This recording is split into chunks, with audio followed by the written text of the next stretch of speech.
They said the Vesper estate was cursed. 5 elite nannies hospitalized in a month. 3 private behavioral specialists vanished in the dead of night. No one could survive the monstrous violent temper of the reclusive billionaire's 6-year-old daughter. But Chloe Hayes wasn't a child psychologist. She was just the night shift janitor scrubbing the marble floors to pay for her son's asthma medication. She didn't know her boss was a centuries-old vampire king. She only knew that when the little monster threw a terrifying fit, a damp mop and a single mother's icy glare worked better than silver. The Evernight estate loomed over the Hudson Valley like a Gothic fortress masquerading as a modern architectural marvel. Owned by Vesper Holdings, a shadow conglomerate with its fingers in global pharmaceuticals and tech, the mansion was a labyrinth of steel glass and imported Italian marble. For Chloe Hayes, it was simply the place that paid $28 an hour plus premium overnight hazard pay. Chloe didn't ask questions. When you are a 26-year-old single mother drowning in medical debt for a 5-year-old son with severe chronic asthma, curiosity is a luxury you cannot afford. Toby needed his inhalers, his specialist appointments at Mount Sinai, and a safe apartment in Queens. If the Vesper HR department required Chloe to sign a 50-page non-disclosure agreement just to push a mop, she would sign it in her own blood without batting an eye. The rumors among the staff, however, were impossible to ignore. The Evernight estate was effectively split into 2 zones. The West Wing was for the corporate events, the staff quarters, and the grand kitchens. The East Wing was the private residence of the CEO, Dominic Vesper, and his daughter, Serafina. No one lasted in the East Wing. Chloe had been working there for 3 weeks when she saw the 3rd nanny flee. It was a torrential Tuesday night. Chloe was systematically buffing the grand foyer when a frantic woman in a torn designer skirt sprinted past her, sobbing hysterically. The woman's arms were covered in what looked like severe animal scratches, and her eyes were wide with a primal, unadulterated terror. Chief of Security, a towering, silent man named Brody, was right behind her, handing her a thick manila envelope and escorting her into a black SUV waiting in the rain. "Don't stare, Chloe," snapped Mrs. Gable, the severe head housekeeper, who had materialized from the hallway shadows. Miss Beatrice simply found the child too energetic for her professional capabilities. "Energetic," Chloe muttered under her breath, turning her commercial floor buffer back on. "Right, the kid clawed her like a feral bobcat."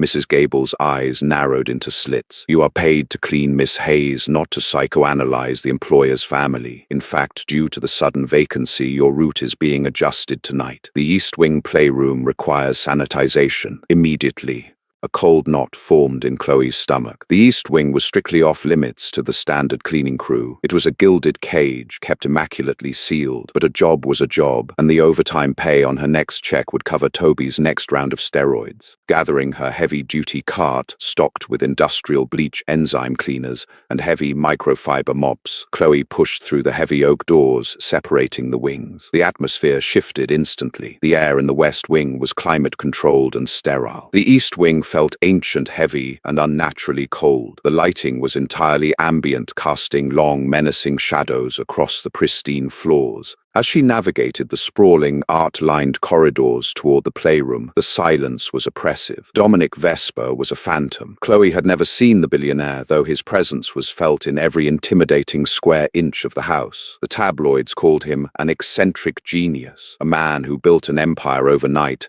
and rarely appeared in sunlight due to an alleged rare skin condition. The staff just called him the Master, spoken only in hushed, fearful whispers. Approaching the heavy double doors of the playroom, Chloe noticed the damage. Deep, jagged gouges scarred the rich mahogany wood marks that looked impossible for a 6-year-old child to make. Taking a deep breath, she pushed the doors open. The room was a disaster zone. Thousands of dollars worth of antique toys, educational equipment, and delicate furniture had been reduced to splinters. Pages of torn books fluttered in the draft of an open window. But it was the walls that made Chloe freeze. Streaked across the pale designer wallpaper were massive, violent smears of a dark crimson substance. Paint, Chloe told herself firmly, her heart hammering against her ribs. It's just red paint. Rich kids have weird art supplies. She parked her cart and pulled on her thick yellow rubber gloves. She was exhausted. Her back ached. Her feet were blistered inside her steel-toed boots, and she had only slept 3 hours the day before. She didn't have the energy to be afraid of a spoiled billionaire's brat. She just had a mess to clean.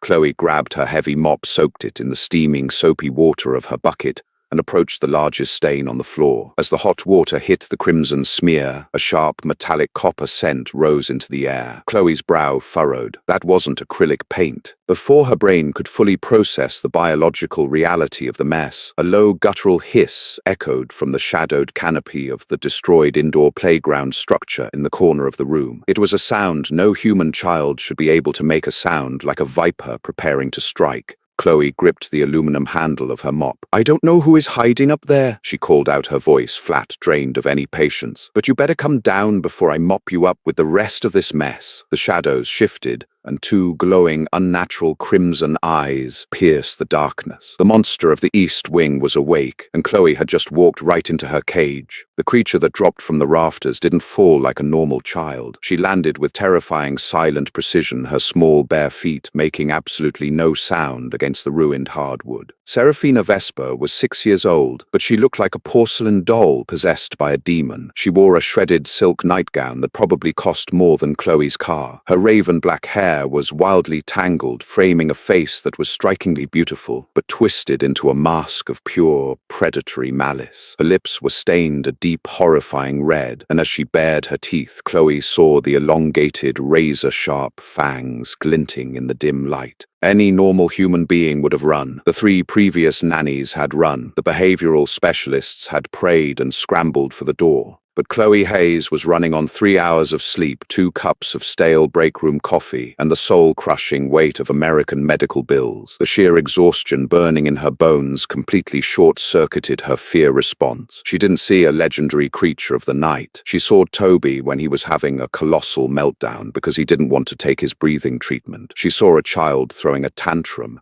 Serafina let out another terrifying, vibrating hiss, her small hands curling into claws. She lunged forward, moving with blinding speed, intending to strike terror into the heart of this new, insignificant mortal. Chloe didn't flinch. Instead, with the practiced, lightning-fast reflexes of a mother who frequently had to catch falling toddlers, she swung the heavy, wet mop head directly into Serafina's path. Smack.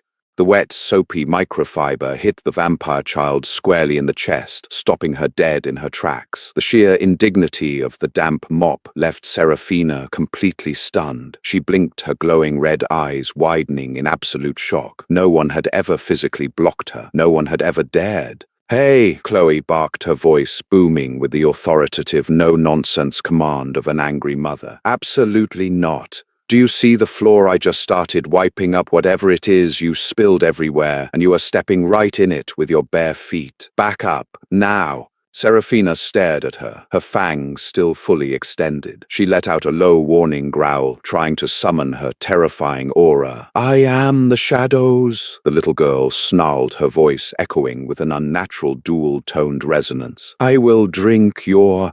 You will go sit in that chair right now," Chloe interrupted, pointing a yellow-gloved finger toward a solitary armchair that had survived the destruction. "I don't care if you're the Shadows, the Prince of Darkness, or the Queen of England. Look at this mess. Look at your dress. Do you have any idea how hard it is to get stains out of silk? Sit." The vampire child was completely paralyzed by the utter lack of fear. Predators rely on the scent of terror. Chloe smelled only of industrial pine cleaner stale coffee and furious, exhausted motherly authority. Serafina's jaw dropped slightly. The glowing red in her eyes flickered, shifting back to a dark, deep hazel. She looked down at her bare, sticky feet, then back at the angry woman with the mop. "But I'm a monster," Serafina whispered, her fangs retracting slightly in her confusion. "You're a child who needs a time out," Chloe retorted, stepping forward. She reached into her apron, pulled out a damp, sanitized rag, and without a single ounce of hesitation, grabbed Serafina by the chin. The child flinched, expecting pain or a weapon. Instead, Chloe firmly but gently wiped the dark, bloody smear off the little girl's chin and cheeks. "Look at you, wearing theatrical fake teeth and making a disaster of your room. Your father must be beside himself. Now go sit down before I take away your iPad or whatever it is rich kids play with."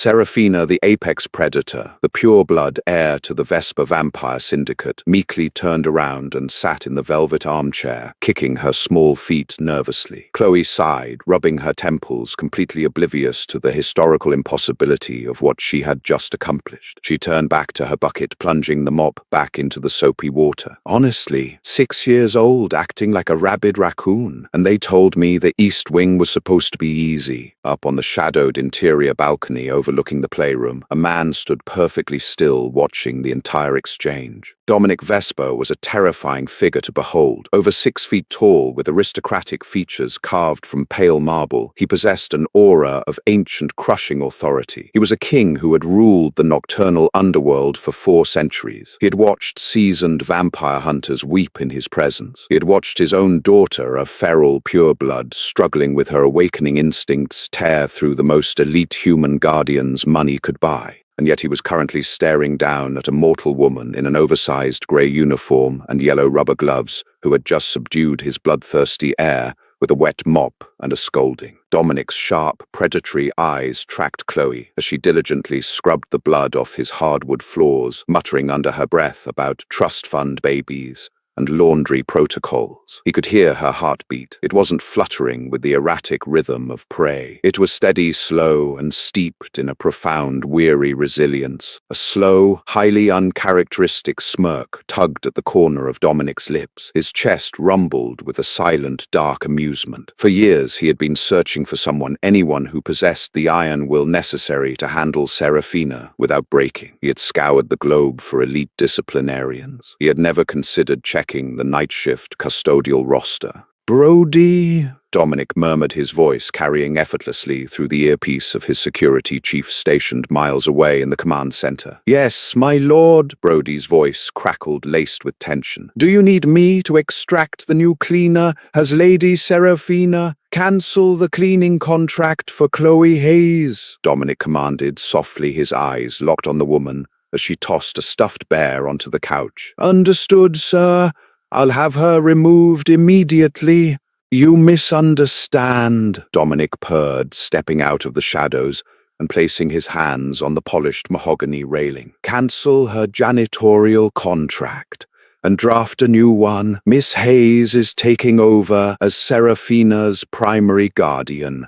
Give her whatever salary she desires." And Brody, "Yes, sir." Dominic watched as Chloe tossed a clean towel at Serafina, ordering the vampire child to dry her feet. "Clear my schedule for tomorrow evening. I believe it is time I finally introduce myself to the staff." The following evening, Chloe arrived at the Evernight estate with a pit of dread in her stomach and a freshly printed resume folded in her back pocket. She had spent the entire day fighting with Blue Cross Blue Shield over a denied claim for Toby's emergency pediatric visit. Her bank account was overdrawn by $14, and her son's chest had a familiar, terrifying rattle when he breathed. When the heavy iron gates of the estate swung open, Brody, the massive chief of security, was waiting for her on the driveway. He didn't point her toward the service entrance. Instead, he opened the door to the main foyer. "Miss Hayes," Brody said, his voice a deep, gravelly baritone that offered zero emotional inflection. "Mr. Vesper is waiting for you in his private study. Please follow me." Chloe clutched the strap of her canvas tote bag. "This is it," she thought bitterly. "I yelled at the billionaire's brat, and now he's going to personally fire me and probably sue me for emotional distress." Brody led her through a labyrinth of hallways she had never been cleared to clean. The architecture grew older, darker, and infinitely more expensive. They stopped before a set of towering, intricately carved mahogany doors. Brody knocked, once pushed the doors open, and stepped aside. The study was cavernous, lined from floor to ceiling with thousands of ancient leather-bound books that smelled of dust and expensive scotch. Behind a massive desk carved from black obsidian sat Dominic Vesper. Chloe's breath hitched slightly. The tabloids had not done the man justice. Dominic possessed a striking, almost predatory elegance. He wore a perfectly tailored charcoal suit that clung to a broad, athletic frame. His skin was unnaturally pale, contrasting sharply with his raven dark hair and piercing ice blue eyes. He looked entirely too young to be the founder of a multi-billion-dollar global conglomerate, yet his gaze held a crushing, ancient weight. "Miss Hayes," Dominic said. His voice was smooth, resonant, and thrummed with a low vibration that made the hairs on Chloe's arms stand up. "Take a seat. Chloe remained standing, her chin lifting in a defiant show of working-class pride. "Look, Mr. Vesper, if this is about last night, I'm not going to apologize. Your daughter destroyed thousands of dollars of property, ruined a vintage silk nightgown, and was running around barefoot in a puddle of whatever red substance that was. She needed a timeout. I'm just a janitor, but I'm a mother first, so if you're going to fire me, just hand me my final check so I can go find another job." Dominic didn't blink. He simply leaned back in his leather chair, steepling his long, ring-adorned fingers. For a long moment, the only sound in the room was the ticking of a grandfather clock in the corner. "Fascinating," Dominic murmured almost to himself. He picked up a sleek iPad from his desk and swiped the screen. "You are not here to be terminated, Chloe. You're here because I am officially relieving you of your custodial duties." Chloe frowned, her defensive posture faltering. "I don't understand." Serafina has successfully traumatized 5 elite childcare professionals in the span of a month. Dominic stated, his tone remarkably calm for a man discussing his feral offspring. "She possesses a unique temperament, one that requires a firm, unshakable hand. Last night you achieved what highly decorated behavioral psychologists could not. You made her sit down and dry her feet." "I used a wet mop," Chloe pointed out flatly. "Resourceful," Dominic countered, the ghost of a smirk playing on his lips. "I am offering you a new position. You will become Serafina's primary guardian and governess." Chloe let out a harsh, bitter laugh. "Mr. Vesper, with all due respect, you're out of your mind. I drop out of community college. My childcare qualifications consist of keeping my own 5-year-old son alive in a 1-bedroom apartment in Queens. I am not qualified to raise a billionaire's heir." Dominic slid a thick, embossed folder across the obsidian desk. "I do not care about degrees, Miss Hayes. I care about results. The starting salary is $500,000 a year post-tax." Chloe's lungs seized. The number echoed in her brain, loud and deafening. 500,000. That was Toby's medical debt erased. That was a house in a safe neighborhood. That was breathing room for the rest of her life. "There are conditions," Dominic continued smoothly, noting the shock radiating from her pulse. "You must relocate to the estate immediately. The job demands your constant presence. However, your son Toby, I believe, is welcome to join you."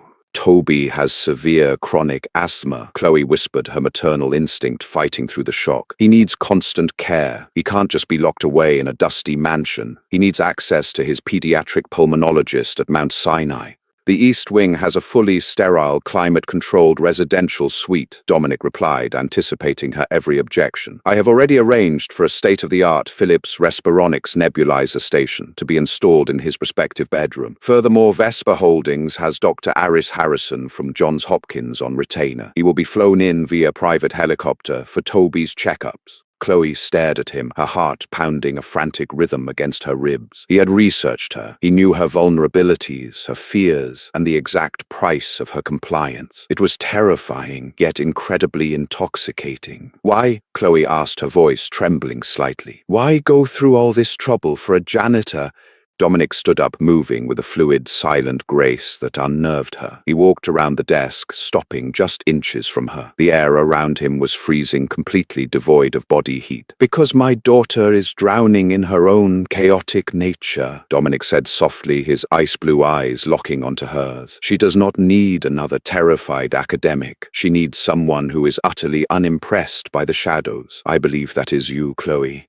Chloe looked at the contract on the desk. She thought of Toby's wheezing chest. She thought of the eviction notices buried in her kitchen drawer. She reached for the gold-plated pen resting beside the folder. "Fine," Chloe said, signing her name on the dotted line. "But if I'm in charge, she eats her vegetables, and there will be absolutely no more playing with fake fangs."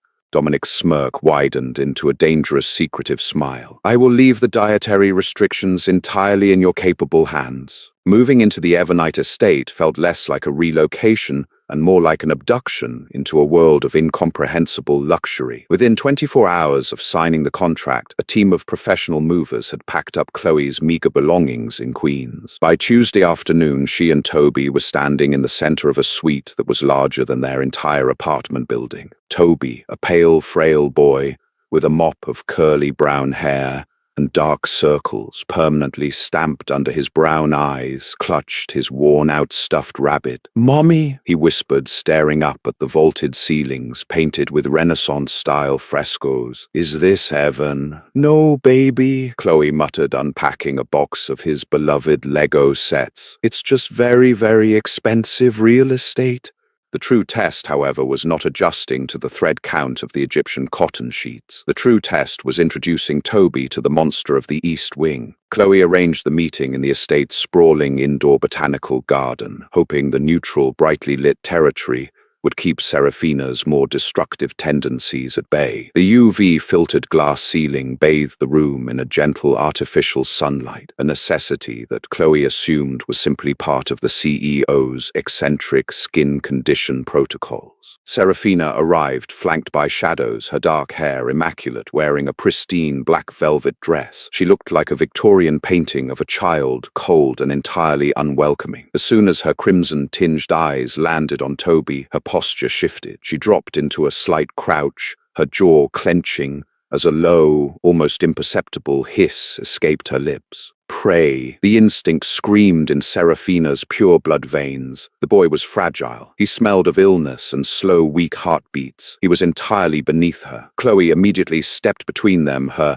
mom radar instantly detecting the bullying posture. "Serafina," Chloe warned, her voice sharp and authoritative. "Stand up straight. We do not hiss at our guests. This is my son Toby." Serafina glared at Chloe, then directed her piercing gaze back to the boy. She wanted to terrify him. She wanted him to run crying just like the nannies did. Toby coughed weakly, a dry, rattling sound. He took a hesitant step forward, pulling something from the pocket of his denim overalls. It wasn't a crucifix. It wasn't silver. "Hi," Toby said softly, offering his small, pale hand. In it was a slightly warm, foil-wrapped Capri Sun pouch. "My mom says you get cranky when you don't have your snacks. Do you want my cherry juice?" Serafina blinked. The feral hiss died in her throat. She stared at the artificial red liquid sloshing inside the plastic pouch, then looked up at the boy's wide, earnest brown eyes. He wasn't running. He wasn't screaming. He was sharing. Slowly, with immense suspicion, the vampire heir reached out and took the juice box. She stabbed the tiny yellow straw through the foil with unnecessary lethal force and took a sip. It was abhorrently sweet and lacked the vital iron her biology craved, but the sheer absurdity of the gesture left her completely disarmed. "Thank you, peasant," Serafina muttered haughtily, turning her nose up, though she didn't drop the juice. "His name is Toby, not peasant," Chloe corrected firmly, suppressing a sigh of relief. "And you will play nicely while I go review your schedule with Mr. Brody. Toby, if she bites you, yell." Up on the catwalk, hidden among the dense tropical foliage, Dominic watched the exchange in utter silence. He felt a strange, tight sensation in his chest, an emotion he hadn't experienced in over a century. He was watching his lethal, unstable daughter sit cross-legged on the stone floor, begrudgingly helping a fragile human boy assemble a plastic spaceship. "She is taming the untamable," Dominic thought, his ice-blue eyes shifting from the children to Chloe's retreating figure. But the domestic peace was violently, dangerously fragile. Later that evening, after putting Toby to bed with his nebulizer treatment, Chloe ventured into the East Wing's private industrial kitchens to prepare Serafina's requested evening snack. Dominic had left specific instructions that Serafina's dietary needs were highly specialized and stored in a locked sub-zero refrigerator. He had provided Chloe with the passcode. Punching in the numbers, Chloe expected to find imported caviar or some ridiculous organic raw vegan concoction. The heavy steel door clicked open and cold air plumed out into the dim kitchen. Chloe froze. Neatly organized in stainless steel racks were dozens of medical-grade IV bags. They were filled with a thick, dark, crimson liquid. The labels printed on the bags were from private medical suppliers. O negative, whole blood, fortified. Chloe's breath caught in her throat. Her mind raced desperately, trying to rationalize the terrifying visual. Iron deficiency, she told herself, panic bubbling in her chest. It's an extreme form of anemia. Porphyria. That's why she's pale. That's why they stay out of the sun. Before she could reach out to touch one of the cold plastic bags, a hand clamped down on her shoulder. Chloe gasped, spinning around. It wasn't Dominic. It was one of the senior culinary staff, a man named Henderson, whom Chloe had only seen in passing, but his face was contorted into an ugly, aggressive sneer, and in his hand he held a syringe filled with a sickly green liquid. "You shouldn't be snooping, little mother," Henderson hissed, his eyes flashing an unnatural feral yellow. "The Vesper reign ends tonight. Once I poison the pure blood supply, the rival syndicates will take Manhattan." Chloe didn't know what a pureblood was. She didn't know what syndicates were, but she knew a threat when she saw one. Henderson lunged forward with the syringe, aiming directly for the blood bags. He never made it. With a roar of pure adrenaline-fueled maternal fury, Chloe grabbed the nearest heavy object, a solid cast-iron skillet resting on the industrial stove, and swung it with all her might. The heavy iron connected with the side of Henderson's head. With a sickening crack, the man crumpled to the floor instantly, the syringe skittering uselessly across the expensive tiles. Panting heavily, her knuckles white around the handle of the skillet, Chloe stared down at the unconscious man. "Fascinating," a smooth, dark voice purred from the doorway. Chloe whipped her head around. Dominic stood leaning against the doorframe, his hands casually tucked into the pockets of his slacks. He looked from the unconscious rogue vampire on the floor to the terrified, heavily armed single mother. "I was going to handle the corporate spy myself," Dominic mused, his eyes darkening with a mixture of intense amusement and deep simmering respect. "But I see you have the kitchen fully under control, Miss Hayes." The heavy cast-iron skillet slipped from Chloe's trembling fingers, hitting the imported Italian tile with a deafening clang. She stared at the unconscious culinary worker, then slowly raised her eyes to the towering, impeccably dressed billionaire leaning against the doorframe. The air in the industrial kitchen was freezing, the open door of the sub-zero refrigerator spilling a harsh, sterile light over the rows of medical-grade blood bags. "A corporate spy," Chloe repeated, her voice remarkably steady despite the adrenaline violently shaking her knees. "He had a syringe. He said he was going to poison the pure blood supply. And then he mentioned a syndicate." Dominic Vesper stepped fully into the kitchen, his polished dress shoes making no sound. He completely ignored the unconscious assassin bleeding onto his floor and stopped just inches from Chloe. Up close, the impossible perfection of his features was terrifying. His irises were not just blue, they were the glacial, unforgiving color of Arctic ice, and they were currently locked onto her with burning intensity. "Vesper Holdings is not merely a pharmaceutical and technology conglomerate, Miss Hayes," Dominic said, his voice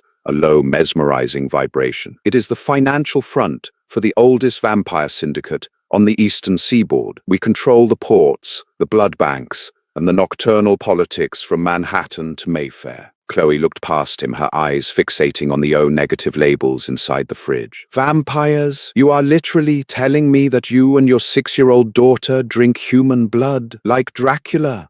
"Dracula was a dramatized, romanticized European myth," Dominic corrected smoothly, though a flicker of amusement danced in his eyes. "We do not turn into bats, and garlic is merely a culinary preference. But yes, we require blood to survive. Serafina, being a pure blood born of 2 ancient lineages, requires a highly specialized, fortified diet to control her predatory instincts. Instincts that our rivals, the Kensington Syndicate, wish to see spiral out of control so they can challenge my territory." Chloe took a deep breath, the sterile scent of the kitchen mixing with the faint copper tang of the blood bags. Any sane woman would have run screaming toward the George Washington Bridge. But Chloe Hayes had spent 3 years fighting insurance adjusters at New York Presbyterian, dodging predatory landlords in Queens, and working triple shifts to keep her son breathing. Monsters in designer suits didn't scare her half as much as a past-due medical bill. "Does the $500,000 salary still stand?" Chloe asked flatly, crossing her arms over her chest. Dominic's icy composure cracked. He let out a rich, dark bark of laughter that echoed through the cavernous kitchen. "You are standing over the body of a supernatural assassin, discovering your employer is an apex predator, and your primary concern is payroll."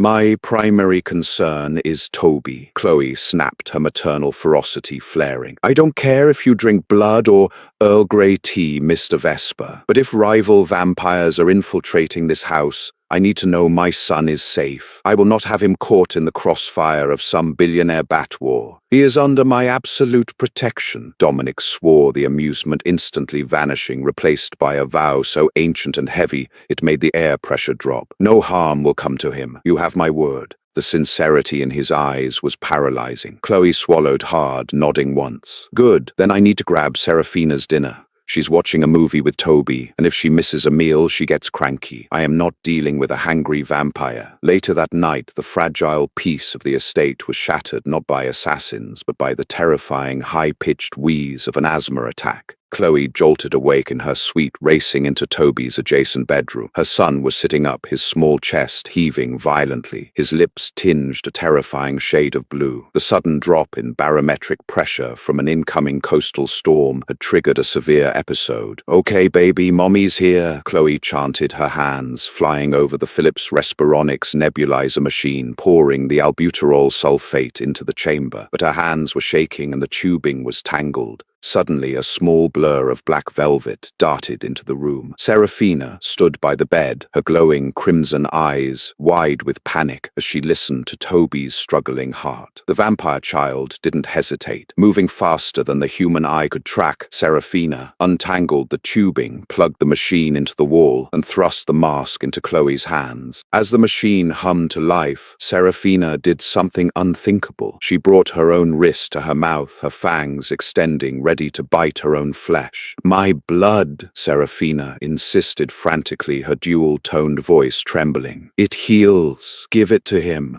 Chloe stopped her gently but firmly, catching the little girl's wrist before the fangs pierced the skin. "No, sweetie," Chloe whispered, pressing the oxygen mask over Toby's face. "Human medicine works differently. He just needs his breathing treatment. But thank you. You are a very brave, very good friend."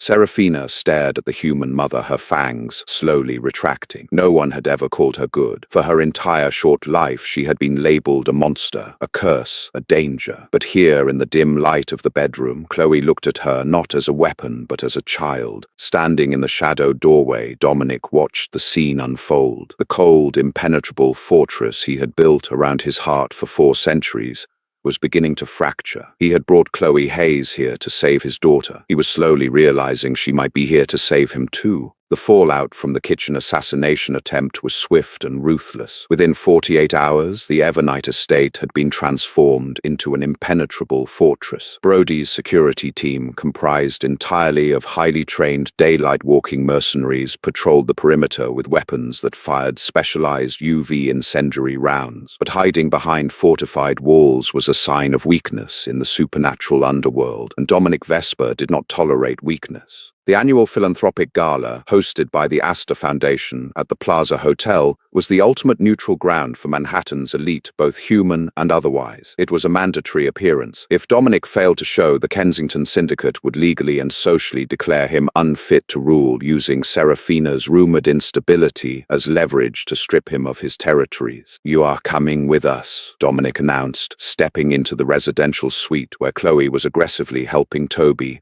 with his first-grade math homework. Chloe looked up, her brow furrowed. "To a billionaire gala? I don't own anything that doesn't have a bleach stain on it, Mr. Vesper." "Dominic," he corrected softly, the name rolling off his tongue like a velvet command. "And my personal stylists have already stocked your dressing room. Seraphina must attend to prove she is not the feral liability the rumors claim, which means her governess must be by her side to ensure the peace." 3 hours later, Chloe stepped out of her bedroom, and the entire suite fell silent. The stylists had chosen a stunning floor-length gown of deep emerald silk that clung to her curves and brought out the golden undertones of her skin. Her hair was swept into an elegant, understated chignon. She looked less like a janitor and more like royalty. Dominic, waiting by the door in a bespoke Tom Ford tuxedo, physically stopped breathing. For a creature who technically didn't need oxygen, the absolute stillness of his chest was profound. His icy eyes darkened, tracking every micro-movement as she walked toward him. "You look—" Dominic started, his voice dropping an octave, rough and possessive. He cleared his throat, adjusting his diamond cufflinks. "Acceptable." "Don't flatter me, boss," Chloe shot back, though her heart fluttered wildly at his intense gaze. She grabbed Seraphina's hand. The little girl was dressed in a pristine white dress, looking angelic and terrifyingly calm. "Let's go show these Wall Street vampires how to behave." The grand ballroom of the Plaza Hotel was a glittering sea of diamonds, champagne, and lethal secrets. To the human guests, it was a charity event. To the apex predators in the room, it was a battleground. It didn't take long for the enemy to strike. Victor Carmichael, the arrogant, silver-haired head of the Kensington Syndicate, approached their table during the silent auction. Victor was a nightmare dressed in a velvet dinner jacket, his eyes gleaming with malicious intent. He ignored Dominic entirely and locked his gaze on Serafina. "Little Serafina," Victor purred, leaning down so his face was entirely too close to the child. "I heard you had a little accident with your previous nanny. Ripped her right to shreds, didn't you? It's a shame your father can't control his own bloodline."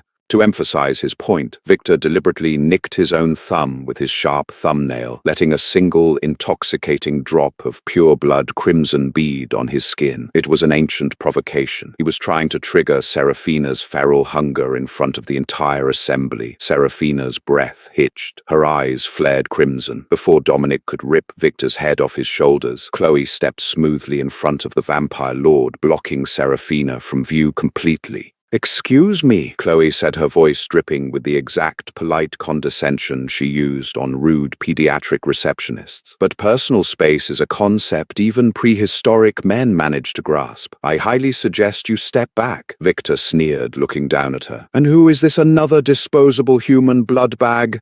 "I am the woman who manages this child's schedule." Chloe fired back her volume, perfectly modulated to carry to the surrounding tables of listening supernatural elite. "And right now her schedule dictates that she does not interact with men who lack basic hygiene. If you are bleeding openly at a formal event, Mr. Carmichael, I suggest you locate a bandage or perhaps a physician before you contaminate the buffet." The silence in the ballroom was absolute. Several ancient vampires nearby actually gasped. No human had ever spoken to the head of the Kensington Syndicate with such unadulterated, humiliating disrespect. Chloe had effectively publicly shamed him not as a monster but as a rude, uncultured old man. Victor's face flushed a furious mottled purple. He took a step toward Chloe, his fangs dropping. Dominic moved so fast the air cracked. In a fraction of a second, he was standing directly behind Chloe, his large, terrifyingly strong hand resting possessively on her lower back. The aura of lethal violence rolling off Dominic was so immense that the champagne glasses on their table shattered simultaneously. "If you take one more step toward my family,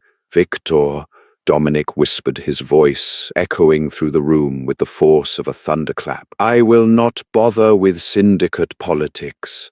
I will end your bloodline tonight." Victor swallowed hard, the predatory bravado crumbling. He backed away, melting into the crowd. In the armored limousine ride back to the Evernight estate, the adrenaline finally crashed. Serafina was fast asleep, her head resting peacefully on Chloe's lap. Chloe stared out the window at the passing city lights, her hands shaking slightly. In the aftermath of the confrontation, suddenly Dominic reached across the plush leather seat. His cold, strong fingers gently enveloped her trembling hand. "You called us your family?" Dominic murmured, his thumb lightly tracing the pulse point on her wrist. Chloe looked over at him, her breath catching at the raw, undisguised emotion burning in his icy eyes. "It was just corporate negotiation tactics," she whispered, her voice betraying her. Dominic leaned in closer, the scent of bergamot and dark magic enveloping her. "I have lived for 400 years, Chloe," he said softly, his lips brushing against her ear, "and I have never been defended by a mortal. You are the most terrifying creature I have ever met." In the weeks following the Astor Foundation Gala, the atmosphere inside the Evernight estate underwent a profound shift. The crushing Gothic dread that once choked the East Wing evaporated, replaced by the bizarre, chaotic warmth of a makeshift family. Serafina, the feral terror who had sent highly trained professionals to the emergency room, was currently sitting at the massive kitchen island, wearing a pink apron and meticulously frosting cupcakes. Chloe stood beside her, sipping a mug of cheap store-bought Folgers coffee. Despite Dominic's insistence on stocking the pantry with imported Colombian roasts that cost more than her first car, Chloe stubbornly clung to the familiar, bitter taste of her past. It was one of the few pieces of her old life she refused to surrender. "You missed a spot on the edge, Sarah," Chloe pointed out, guiding the little girl's pale hand with a butter knife. The structural integrity of the frosting is compromised by the uneven distribution of the sprinkles. Serafina replied, her tone deadly serious. though a smudge of pink vanilla icing dotted her nose. Toby sneezed loudly from the living room sofa where he was building a massive Lego fortress. The sudden drop in temperature outside had triggered his seasonal allergies, compounding his asthma. He looked up, wiping his nose with the back of his sleeve. "Mom, my chest feels tight." Chloe's maternal radar pinged instantly. She set down her coffee and crossed the room, pressing the back of her hand to Toby's forehead. No fever, but his breathing had that familiar shallow cadence. "All right, buddy, let's get your inhaler," Chloe murmured, reaching into her tote bag. Her hands scraped the bottom of the canvas. Empty. She checked the side pockets, her heart skipping a beat. She had used the last emergency albuterol canister yesterday and had forgotten to request a refill from the estate's private medical staff. Dominic materialized in the doorway, as silent and imposing as ever. He wore a crisp white dress shirt with the sleeves rolled up to his elbows, revealing pale, muscular forearms etched with faint, ancient silver scars. He took one look at Chloe's panicked face and immediately pulled a sleek black smartphone from his pocket. "I will have the Johns Hopkins Pediatric Unit dispatch a medical helicopter with a full supply of respiratory medications," Dominic stated, his thumb already hovering over his contacts. "They can be landing on the south lawn in 20 minutes.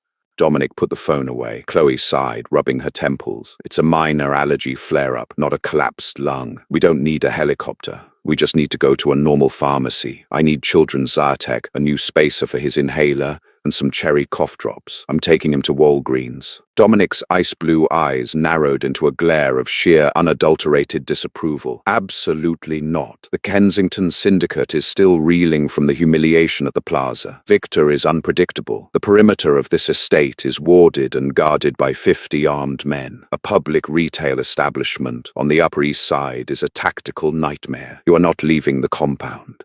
Chloe crossed her arms, squaring her shoulders against the towering immortal. "I am a mother, not a prisoner. Toby needs to see the outside world, and Serafina has been cooped up in this mansion for a month. She has a high-grade UV-blocking sun hat, and it's completely overcast outside. We are going to buy normal medicine like a normal family."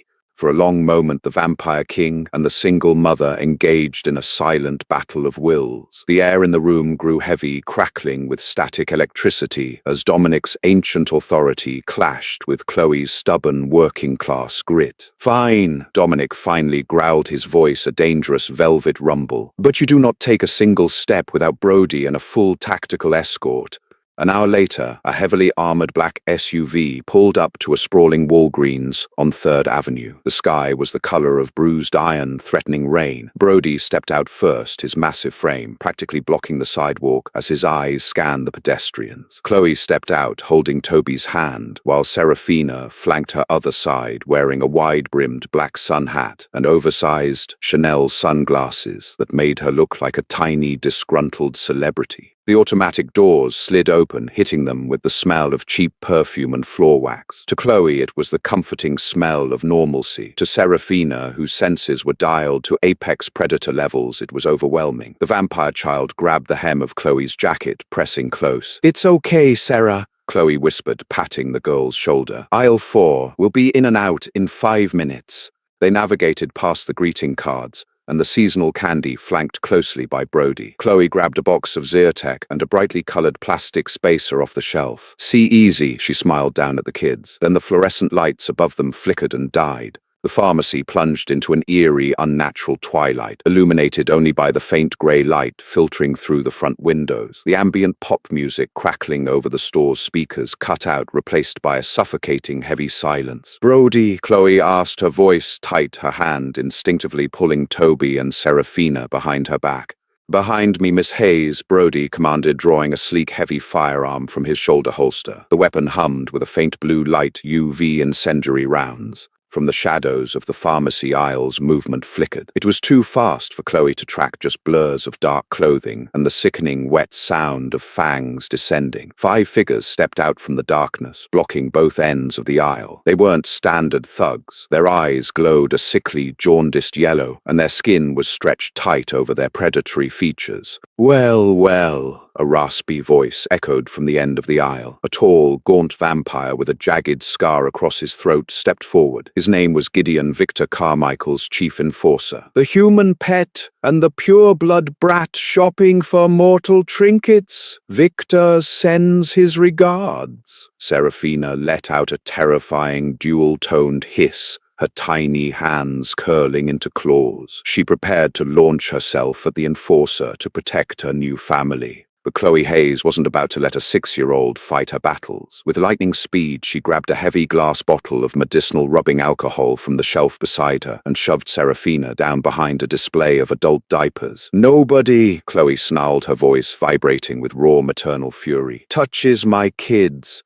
The sheer audacity of the human woman standing between 5 lethal syndicate assassins and their prey caused Gideon to pause for a fraction of a second. It was a fatal mistake. "Brody, now!" Chloe screamed. Brody opened fire. The deafening crack of the security chief's specialized weapon shattered the silence of the pharmacy. A glowing blue bullet struck the nearest vampire in the chest, igniting his clothing in a burst of blinding synthetic sunlight. The creature shrieked, stumbling backward into a display of toothpaste, instantly turning to ash upon hitting the linoleum floor. But there were 4 left, and they moved with terrifying speed. One of the vampires bypassed Brody, entirely launching himself off a central gondola shelf and diving straight toward Chloe and the children. His jaw unhinged, revealing rows of yellowing fangs aimed directly at Toby's fragile neck. Chloe didn't think, she reacted. She unscrewed the cap of the heavy isopropyl rubbing alcohol bottle and hurled the liquid directly into the leaping vampire's face. The creature howled in agony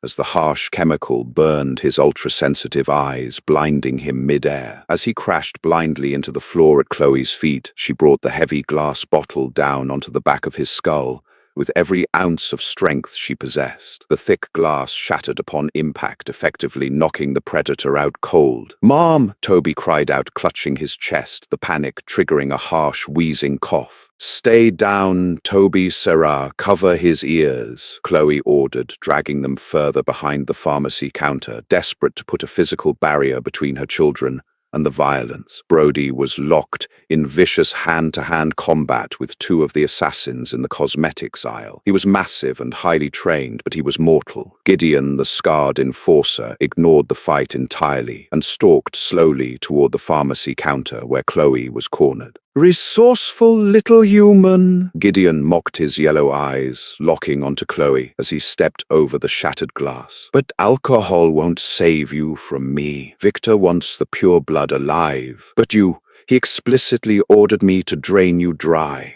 Chloe backed up against the locked drug cabinets, pushing Toby and Serafina behind her legs. Her hands scrambled blindly over the counter behind her, searching for anything she could use as a weapon. Her fingers brushed against a cheap plastic display of Bic lighters. Gideon lunged his hand, shooting out to grab Chloe by the throat. Before his cold fingers could even brush her skin, the entire front facade of the Walgreens exploded inward. A shower of reinforced glass, twisted metal window frames and masonry rained down upon the aisles in a deafening crescendo of destruction. The impact shook the foundations of the building, sending Gideon stumbling backward. Through the massive, jagged hole in the storefront stepped Dominic Vesper. He did not look like a billionaire CEO. He looked like the ancient, terrifying king of the nocturnal underworld. His bespoke suit jacket was gone. His ice blue eyes had shifted entirely to a blinding, brilliant crimson, radiating an aura of crushing, suffocating power that made the remaining assassins drop to their knees in pure biological terror. Dominic didn't walk. He seemed to bypass the physical space between the entrance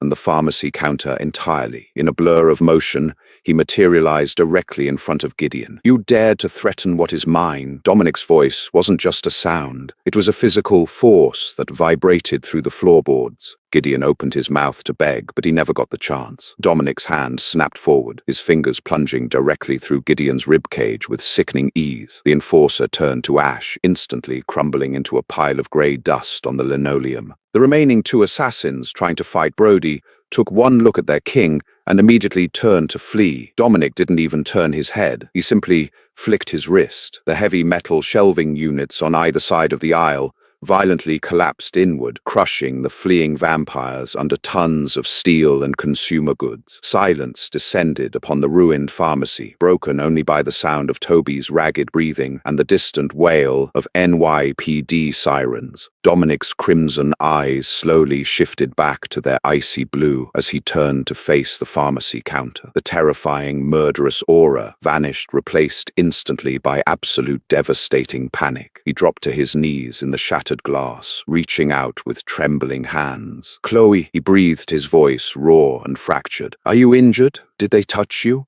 Chloe stood frozen, the unlit plastic lighter still clutched in her hand. She looked from the pile of ash on the floor to the terrifyingly powerful man kneeling before her in the debris. Slowly, the adrenaline drained from her system, leaving her legs weak. She collapsed to her knees right in front of him. Dominic caught her, pulling her fiercely into his chest, his arms wrapped around her like a steel cage of protection, burying his face in the crook of her neck. He breathed in the scent of her, the cheap coffee, the vanilla frosting, the sharp tang of fear, and let out a ragged, shuddering exhale. "I have commanded armies," Dominic whispered into her hair, his voice entirely devoid of his usual arrogance. "I have survived centuries of war, but in the 3 minutes it took me to reach this building, I experienced true terror. If I had lost you—" Serafina crawled out from behind the counter, dragging Toby by the hand. The vampire child didn't look at the destruction. She marched right up to her father, pointing a small, sticky finger at his chest. "She protected us," Serafina demanded, her dual-toned voice fierce. "The human mother fought the monsters. You must reward her." Dominic pulled back slightly, his hands cupping Chloe's face. He ignored the sirens, the rubble, and his security chief standing guard. He looked deep into Chloe's wide hazel eyes. "She is not just a human mother, little bird," Dominic said softly, his thumb gently wiping a smudge of dirt from Chloe's cheek. "She is the queen of this syndicate, and she will never have to fight monsters alone again."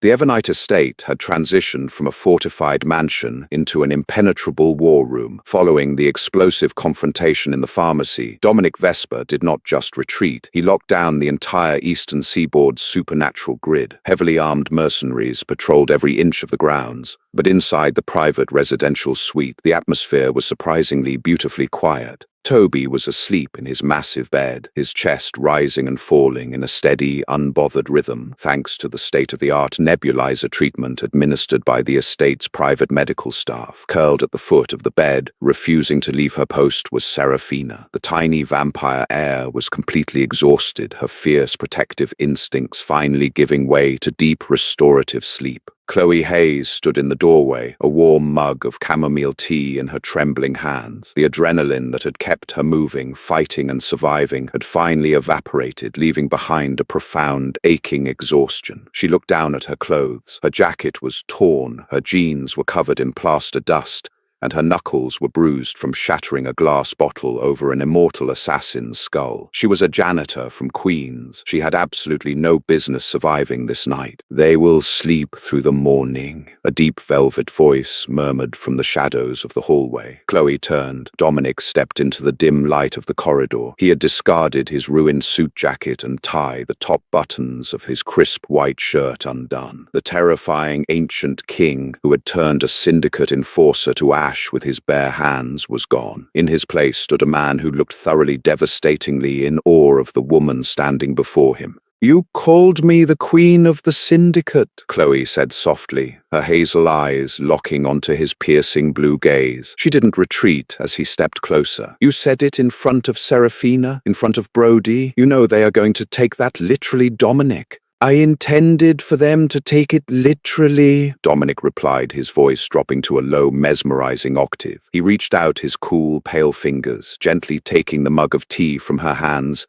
and setting it on the hallway table. "I have spent 400 years ruling through fear, Chloe. I believed it was the only way to protect my empire, the only way to keep my daughter alive. And then you walked into my home." He stepped into her space entirely, eliminating the distance between them. The chill of his aura was no longer frightening. It felt grounding, like a sudden drop in temperature before a beautiful snowstorm. You did not fear the shadows, Dominic continued, his hands coming up to cup her face, his thumbs gently sweeping over her cheekbones. You scolded them. You brought artificial cherry juice to a pure-blood predator. You stood between an ancient syndicate assassin and my family, armed with nothing but a bottle of rubbing alcohol and sheer blinding maternal fury. You are the bravest creature I have ever encountered. Chloe's breath hitched her heart, hammering wildly against her ribs. Dominic, I'm just a mother trying to pay her medical bills. I don't know the first thing about vampire politics or nocturnal empires. You know how to love, Dominic whispered fiercely, his icy eyes blazing with raw, undisguised devotion. You know how to mend what is broken. You fixed my daughter, and God help me, you fixed me. Before Chloe could formulate a response, Dominic leaned down and captured her lips. The kiss was not cold or terrifying. It was a searing, desperate collision of two entirely different worlds. It tasted of ancient power, fierce protection, and absolute, undeniable surrender. Chloe melted into his embrace, her hands reaching up to tangle in his raven dark hair, pulling the billionaire king closer. For the first time in years, the crushing weight of her survival was lifted. She wasn't fighting alone anymore. When they finally broke apart, Dominic rested his forehead against hers, his chest rising in a heavy sigh. Tomorrow night, the leaders of the remaining syndicates will arrive at this estate. Brody has already apprehended Victor Carmichael. I will strip him of his territories